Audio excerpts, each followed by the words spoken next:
In today's video, I'll show you a few simple ways I freeze vegetables from my garden. Namaskaram! I'm Srideep and welcome back to Srideep's Garden Stories. We are officially in June here in Adelaide, which is the first month of winter.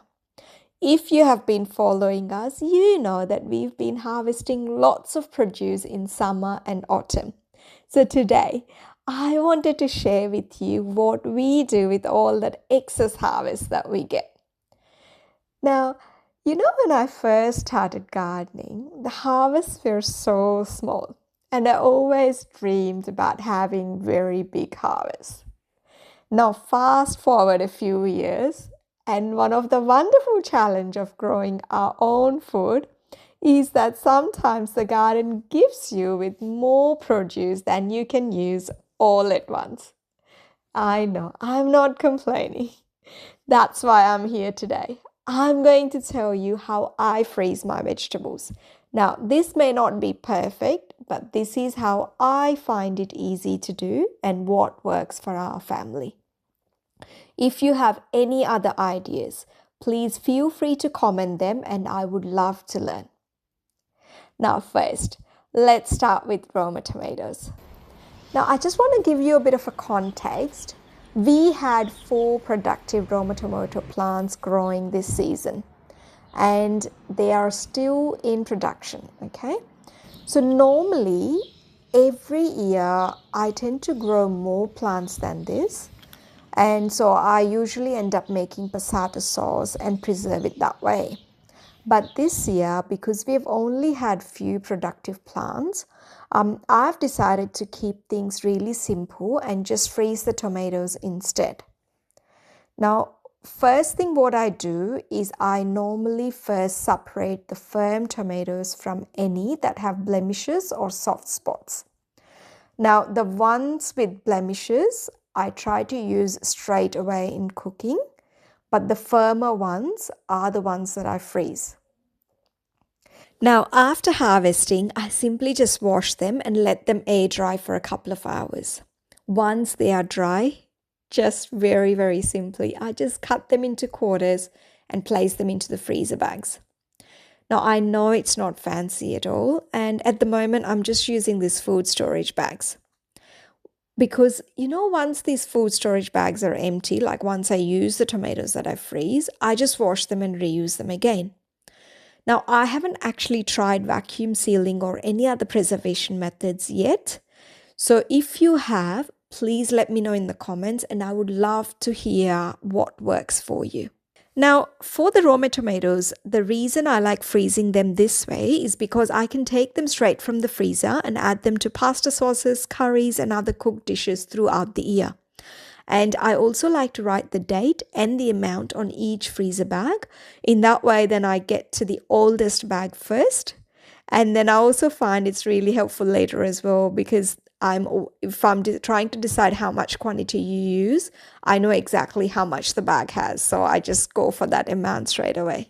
Now, next up is Tindora. Now, for anyone who hasn't come across Tindora before, it is a popular Asian vegetable, also called ivy gourd. It looks a little bit like a small cucumber, but unlike cucumbers, it is usually cooked before eating. And it's a highly nutritious vegetable as well. And it's one of my favorite vegetables to grow and cook. Now, for Tindora, I use a slightly different freezing method. Now, after harvesting, I wash the Tindora thoroughly and I trim the ends. I then blanch them in boiling water for about 2 to 3 minutes. I know it's not very long at all. What I just find though is that blanching helps maintain the color and quality of this vegetable while they're stored in the freezer. Now, once they're all blanched, I cool them down quickly. Now, you can use an ice bath if you prefer, but I usually just spread them out in a single layer on baking trays. I do line the baking trays first with baking paper because otherwise they can sometimes stick to the tray. I then place the trays into the freezer for about an hour to flash freeze them first. Once they're frozen, I transfer them into freezer bags. Just like with tomatoes, I write the date and the quantity on each bag. I do find this really helpful later when I'm trying to work out how much I need for a meal. Now, Now, the reason I flash freeze them first is that they don't all stick together and form one big clump in the freezer. This way, I can easily take out only what I need and they stay in those cut cubes and don't clump up.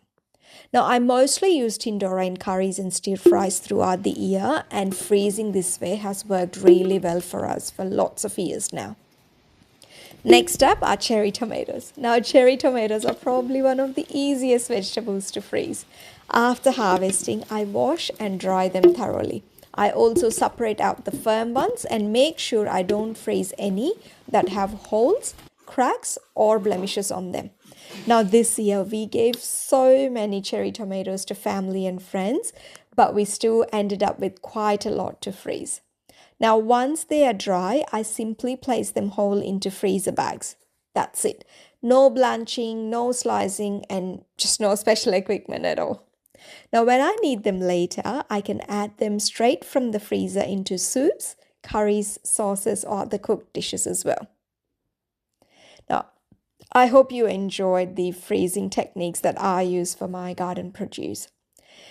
I feel freezing garden produce is a very simple way to reduce food waste and make the most of the harvest. And it also means that we as a family can continue enjoying our homegrown vegetables long after the growing season has finished. And of course, it does save a little bit on the grocery bill as well. Now, thank you very much for joining me in the garden today. I would love to know how you preserve excess produce from your garden. So please share your tips in the comments below. Now, if you found this video helpful, please give it a thumbs up, subscribe to the channel, and share it with friends and family who enjoy gardening.